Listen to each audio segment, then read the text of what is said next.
Imagine a hotel with an infinite number of rooms and all the rooms are occupied. Now, can the hotel accommodate one more guest? Welcome to the world of mathematical paradoxes, where we defy the rules of reality and bend the laws of logic.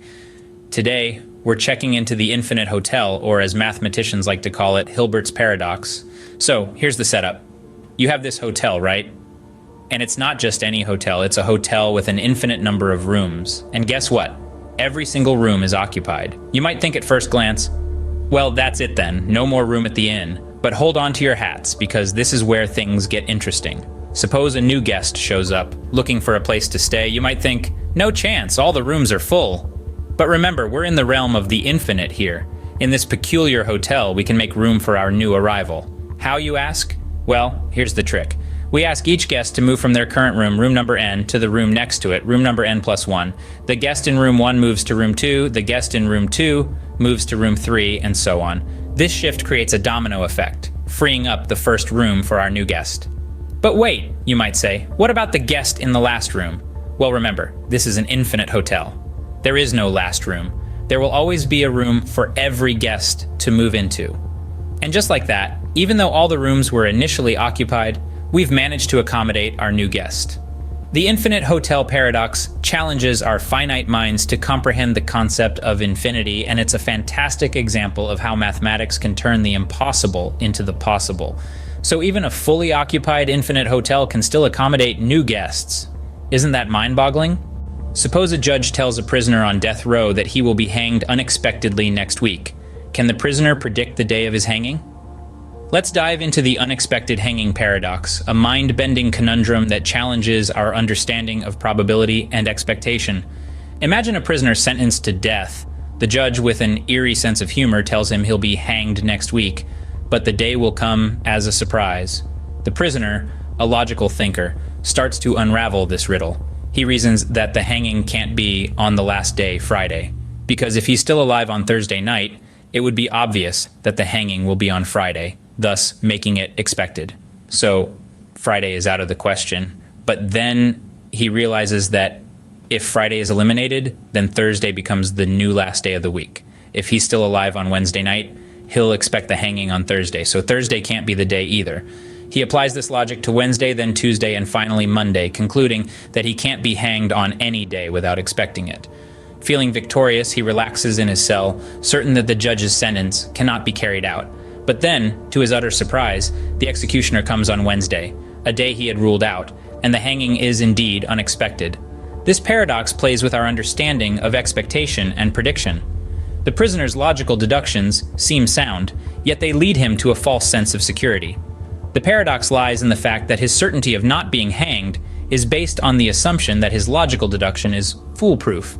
However, the unexpected arrival of the executioner proves him wrong.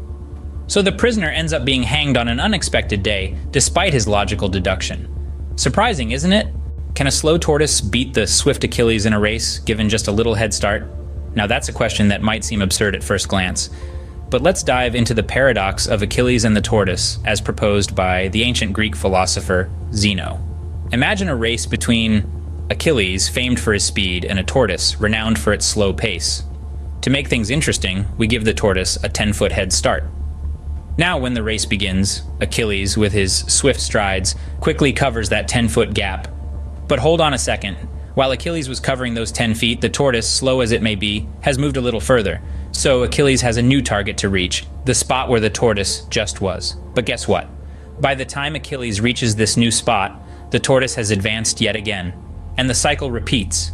Each time Achilles reaches where the tortoise was, the tortoise has moved on, albeit by a tiny distance. This leads us to a fascinating yet perplexing conclusion. Despite being faster, Achilles can never overtake the tortoise. Why? Because every time he reaches the spot where the tortoise was, the tortoise has moved on. It's a race that Achilles can't seem to win, despite his superior speed. But wait, your common sense might be shouting, that's ridiculous. Of course Achilles would overtake the tortoise.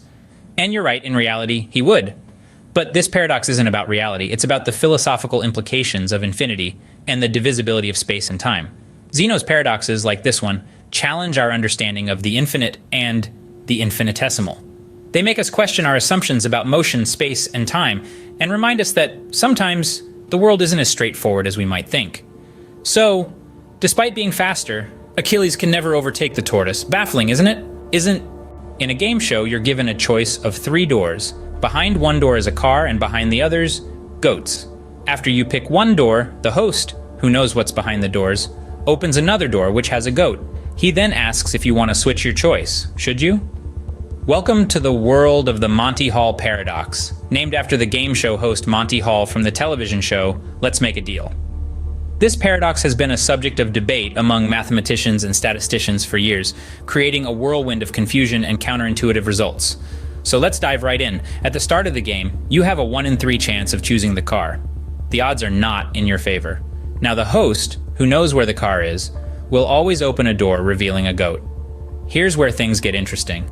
After the host reveals a goat, you're given the option to switch your choice. You might think, well, there are 2 doors left. It's a 50-50 chance now, right?